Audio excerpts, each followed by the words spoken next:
probably asked yourself, why is this attorney who sued us here tonight? He can't speak to us. He should be talking to our attorney. Well, I know we have a hearing on the 11th. It'll be interesting what happens. But I'm not actually here to talk about that lawsuit. I don't even know if that'd be ethical. Maybe you guys would have to consult your attorneys. I'm not really sure. But I'm actually here tonight to inform all of you that I'm actually suing you again. Woo! That already is happening. And here's why. Because what I've learned with dealing with you folks is this is not about being heard. This is not even about a negotiation. When I was trying to have conversation with you folks involving a First Amendment violation of taking a brigadier general and trying to have him arrested, removed from property, who was 100 feet from a building in accordance with state law, you said, well, this is our property. This is our school property. Right? So I tried to, hey, if you guys could just issue an apology and we won't do this in the future. And so on and on your attorneys went, round and round we went. But it turned out I wasn't really negotiating with anyone. You guys were talking to the state's attorney general. It was very, very interesting how you guys set that up. So here's what we're going to do. I'm not asking you to do anything regarding critical race theory. No, we're just suing.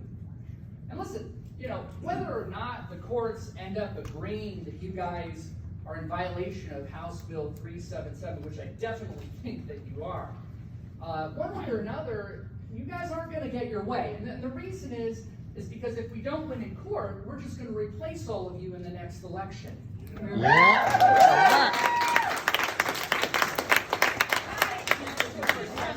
At this time, I'd like to introduce one of my clients. Matt, would you stand up? Thank you. With your family, thank you very much. Thank you. This is Matt and his lovely wife. And then, is it Ben? Where'd Ben go? Ben is another plaintiff that will be suing you very shortly. You'll be getting that served on you. And I just want to say, you know, it really comes home to me because I remember when my daughter, she was going into the 3rd grade in 2019. And real quick, I remember the 3rd grade was like my favorite year of school. I'm so excited to learn all about the different parts of the caterpillar and the different insects. It's so cool. So I was excited to learn what my daughter's teacher would be, who that would be at Hayden Meadows. So I went down to that meet the teacher night, and I met that teacher. I said, well, you know, how long have you been teaching? Oh, this is my 1st year. Really, it's your 1st year? Yeah. Well, what did you do before this? Well, I'm actually an attorney. I'm an attorney too. You're an attorney? Really? Well, do you work for a law firm I would know? No, I work as a justice project. Worked there for 10 years in Spokane. That triggered a little bell in my head. I moved aside, looked on my phone. Oh yeah, what was that project? Well, yeah, the teacher, the now 3rd grade teacher, is going to brainwash the children for the next 9 months.